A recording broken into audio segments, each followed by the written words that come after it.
Bonjour à toutes et à tous, dans les deux vidéos qui arrivent, on va mettre en relation le sens de variation d'une fonction avec le signe de la dérivée d'une fonction sur un intervalle.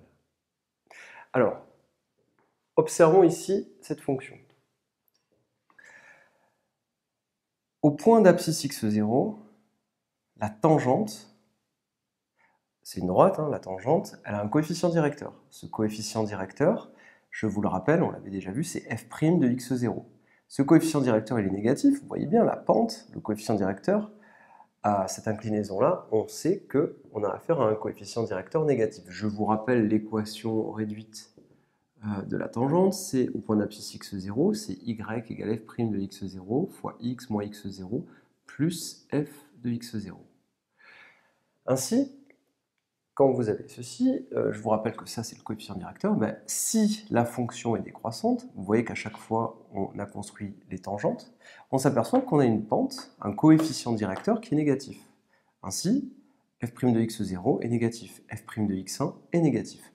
Regardez bien ici, au point d'abscisse x2, la droite, la tangente, elle est horizontale. Ce qui veut dire quoi? Ce qui veut dire que le coefficient directeur de la droite, il est égal à 0.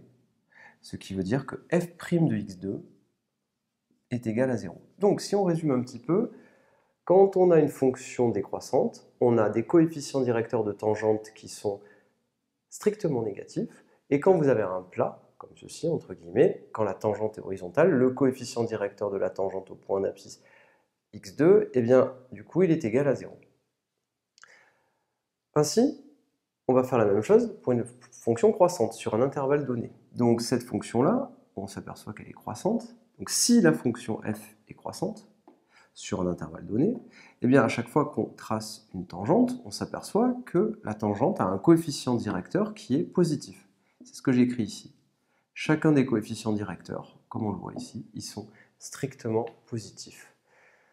En conclusion, on peut dire la chose suivante. Si f est croissante sur un intervalle donné, alors l'intervalle ici, c'est celui-ci, regardez, c'est toute cette partie-là, sur cet intervalle-là, la fonction est croissante, les tangentes ont des coefficients directeurs qui sont positifs, ce qui veut dire que pour n'importe quel x que je vais choisir ici, eh bien à chaque fois, j'aurai f' de x qui sera strictement positif, puisque le coefficient directeur ici aura une pente strictement positive.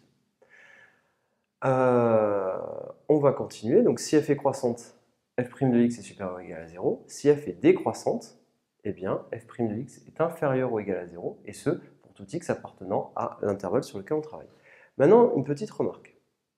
Si f est constante sur un intervalle donné, alors c'est ce que je vais faire ici, si f est constante sur un intervalle donné, sur celui-ci par exemple, c'est-à-dire sur l'intervalle x0, x1, sur cet intervalle, je m'aperçois qu'à chaque fois que je veux tracer ma tangente, eh bien, j'ai affaire à une droite qui est horizontale.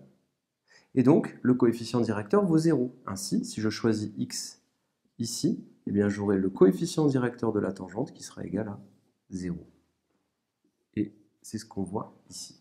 À retenir, si f est croissante, f' de x est positif, décroissante, f' de x est négatif, sur les intervalles sur lesquels on travaille, bien sûr, et si f est constante sur un intervalle, alors f' de x est égal à 0 sur cet intervalle. Dans la vidéo qui suit, on va regarder ce qu'on a sur les quantités f' de x et essayer d'en déduire quelque chose sur la fonction. Attention, ici, regardez, ce qu'on avait comme hypothèse, c'était ceci. Si f est croissante, si f est décroissante, alors on a une information sur les dérivées. Sens de variation, alors j'ai le signe des dérivées. C'est ça que ça veut dire. Dans la vidéo qui suit, on va se dire, qu'en est-il si j'ai le signe des dérivées? Qu'est-ce que je peux en déduire pour le sens de variation des fonctions? Je vous remercie et à très bientôt.